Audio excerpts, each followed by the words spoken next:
haven't really seen much of kind of what goes on there, but watched a little video today and know they got a couple skilled players and they can make plays and stuff, and we got to come ready to play this weekend. What do you want to see from your team after last weekend? Yeah, just the effort and a consistent 60 minutes. I think last weekend on Friday night we didn't play how we wanted to play, and we came in Saturday morning, got challenged by Bubs, and if we play games like we did on Saturday night, we're going to win a lot of hockey games, and we just got to be consistent with that and not get off track and kind of focus on what we need to do come Friday night. Why do you think this next stretch of games is critical for you guys?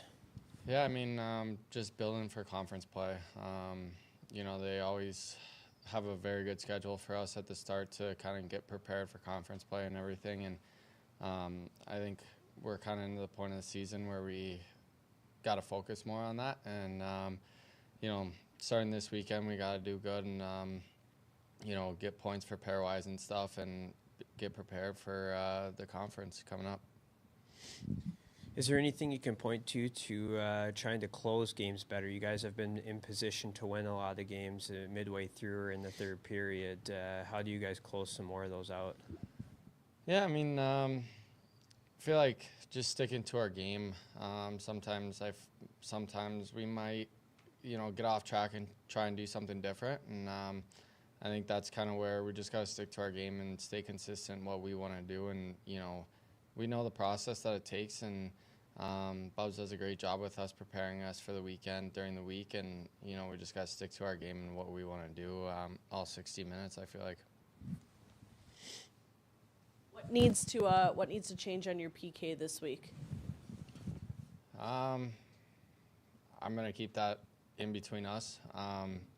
We did a lot of good work this week, and I think that's just something where it comes down to the will, and we just got to have more will, honestly. We just got to battle more. We got to block more shots. We kind of just got to do things that are more simple and, get hard clears and stuff like that, and we'll be fine. Did not mean to sound that blunt. Sorry about that. No, you're good. When you guys were at Duluth, though, you had a perfect PK weekend. So when it's doing the right thing, what does that look like? Yeah, just kind of sticking to our structure and, just play how we want to play and kind of dictate the power play and outwork the power play and, block as many shots as possible. And Jack does a great job with us, and, we just got to execute to the systems that he wants and how we want to play. Perfect. Thanks, Jake. Thank you.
get started just talking about this weekend and the importance of Hockey Fights Cancer Weekend against Robert Morris.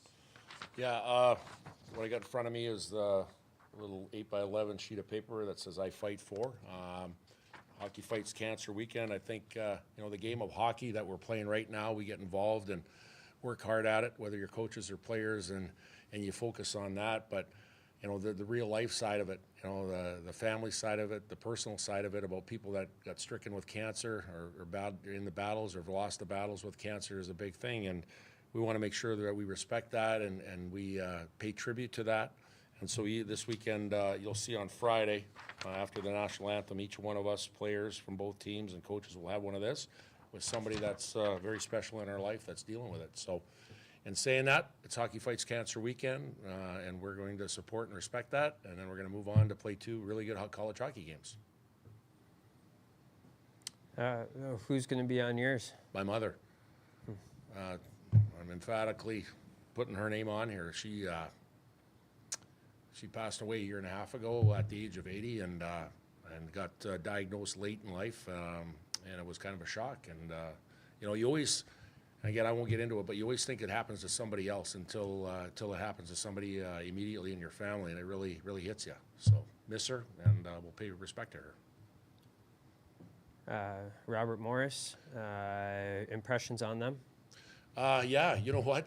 We went over some video here with our guys, a little bit 5-on-5 in their power play as well. They've got some nifty, shifty guys that can make some plays, and I think it's one of those things where, you can't look at Atlantic hockey and you can't look at it's Robert Morris. It's a really good team that's worked extremely hard. They've played some really competitive games, and it's going to be a situation here where we have to be our best. What things do you want to see continued maybe from last weekend and things improved upon from last weekend? Yeah, you know what, I think, when Denver came in here, they have a really deep team, and, they competed extremely hard, and I think we did as well, but I think we did a lot better job on Saturday collectively as a group. And I think, those puck races and puck battles, and you hear me say that all the time, but that allows you to make plays. That allows you to have the puck. That allows you to create offense to do that. And I think basically just, having that Friday night mentality of having everybody on board, whether it's a line or a D pair that are working together, that are on the same page, that are bringing it. And that's the main focus. And then once that happens, everything usually takes care of itself as far as getting your opportunities to score. And then obviously defending is a big thing. Making sure that our house is tight in our house and not giving any free looks in front of our net. Tanner Komzak dressed last weekend. Is he? I don't know if he played a shift, but is he available? Yeah. So we were one under. Obviously, he can dress 21 players. We didn't do that on Friday. We had 20, and then he was the 21st on Saturday, and that was more of a, having something, if something went wrong or somebody got hurt or something happened, that he could be put into play. It was probably unfair to him to play him because of the fact that he had one practice. He's been out for 2-3 weeks, had one practice in him. He's had a full week of practice, so he'll be available here for the weekend. How is Strathman progressing? Way ahead of expected. When he got diagnosed coming out of Cornell, it looked like it was, maybe long term, with the surgery included. So the surgery didn't take place. He's really responded from the therapy that he has. He's in some heavy contact drills, some that we're keeping him out of. So I guess what I'm saying is he's well ahead of expected as far as coming back. And, I would say maybe in the next week or two that he'd be a possibility of playing in our lineup. With some D coming back, do you plan on keeping Dane Montgomery at D? It's a great question. As of now, yes. He's done a lot to help our D-core back there, not only defensively but offensively. But I think once we get guys back, then we'll make that decision. And it depends what our forward group looks like here too, as far as the health of that or that side of it here. So I think as of now, he will be. And then at the end of the day, we'll keep looking forward. But I tell you, what a positive part of our group he's been. What are you seeing from Ben Strin in the last couple weekends here? Taking another step in his development. We always knew Ben was a big power forward. There were some things in his game that he needed to clean up and be more consistent at, and now you're seeing it. And I think what he's doing, he's a hard guy to play against. I think he's a guy that, when he gets on a forecheck or when he gets in the offensive zone, he's starting to protect pucks better. He's using his stick to separate pucks. And now you're seeing some playmaking and some offense come out of him too. And, I think that line over the last 2-3 weekends have been really good as far as, sustaining ozone play. Him and Max Swanson and Carter Wilkie, they're finding a groove together and playing consistent. But he's taken another step, and that comes from, being a little bit older right now and knowing kind of college hockey, what it is and what gives you success in college hockey if you do it on a consistent basis. Really proud of Brandon, really proud of Ben on what he's doing. How important is positivity after the first 6 weeks? It's everything, and it's tough. At the end of the day, when you're coaching, it's tough. You got to be accountable, though, right? At the end of the day, like, there's positivity and there's fluff positivity. You got to be real positivity, and I think that part of that is being hard and making guys accountable, but yet staying positive and believing in them. And we do believe in each other going forward here. And I think that's the beauty of our culture here is nothing gets swept under the carpet. There's hard days, but it's a meaningful hard day knowing that we have each other's back and we got to get better and we got to get more consistent. So, yes, positivity is a big thing, but you got to make sure it's real positivity. That's it. Perfect. That's all. Thank you.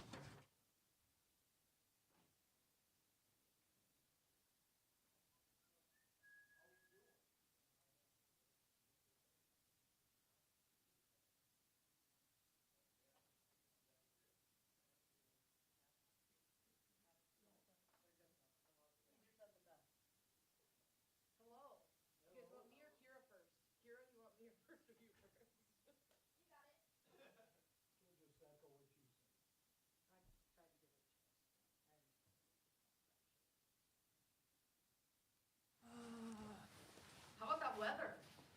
I love it. It's so great. Glad y'all made it from Fargo. Was it treacherous out there or what? It's not fun. It, I was gonna say, he's the only one, right? Yeah. yeah, It's rough. it looked like it was supposed to be bad. Give him the best answers you ever. I got you. I'm ready. Don't I always? Yeah, I mean, this is my favorite presser release. Yeah, totally favorite. All right, we'll open up for questions for Coach. Okay, looking back on Sunday, anything else that you kind of noticed watching film back or anything? Yeah, I think watching that back, I echo the same sentiments I had after the game, that I did think that we executed our game plan really well. And, we had maybe a little bit different, some different things out of principle that we did for that game. And our team executed it really, really well. So I was really proud of that, because that's definitely something that is difficult to do when you practice one way for a long time. I think the phase of the game that hurt us and probably cost us was transition. I don't know that I recognized that quite as well right after live play, but watching the film back, I definitely believe that was the phase that made up the difference. We let them get free for more than 4 clean looks, but 4 that they knocked down from 3. And when you lose the game by 3 and you give up 12 wide open looks in transition, I think it's pretty easy to point to that phase of the game. So even some of the late threes, Butler hit a really big 3. That was kind of within our game plan. And so those are the ones that, I'll take those. Don't give those to our players. Give those ones to me. But it was the transition phase that I thought hurt us. Obviously, when you're working with such a young group that's still learning this, I mean, what's kind of the, positive outlook of knowing that it's so early in the season and they're still learning?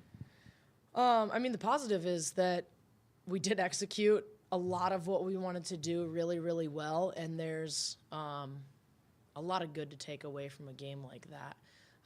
It also, to me, says that our margin we're right there. We're so close to being able to walk out of that game. Close isn't good enough. That's not what we're here for, and we're definitely not patting ourselves on the back for that. But it should keep us hungry, saying, there's just clean up a couple things here and there, and we have a better opportunity to win games like that. I know you haven't played Montana in, I think it was 2 years ago. 2 years ago. But, what are you seeing from them, scouting-wise? They're a really big team. They're physical, like a lot of the Big Sky seems to be. and they're long. I mean, they're really, really long. And so, you know, they're strong. They want to attack downhill. They do have players that can shoot, and we're going to have to defend a lot of ball screens. And so it is a lot about navigating ball screens. It is a lot about winning one-on-ones. I probably say this every game, but I'll say it again, that I really think that defensively we have to be incredibly locked in. And I think that's, again, that side of the ball that really this game is going to be decided. All right. Kira, I'm watching closely. Okay. I'm just kidding.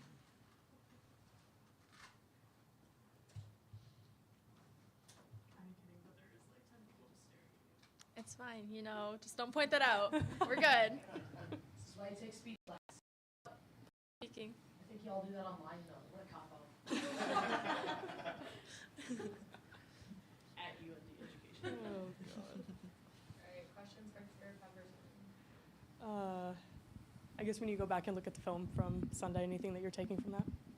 Yeah, just like being able to make reads and stuff off of my drive and when they collapse, and probably just seeing my other teammates and seeing where I can kick it to and just things like that. How do you think you've kind of taken a step from last year to this year so far? This year I just feel way more confident out there and just trying to be a leader and trying to help wherever I can and just being able to have a bigger role than I did last year. How do you kind of keep that? I know you guys didn't win the game, obviously, but even competing, how do you keep that rolling into Montana? I think we were super motivated after that game. Even though we lost, we all wanted it really bad, and I feel like it just has motivated us this week in practice, especially just to get it against Montana. That means you nailed it, Kira.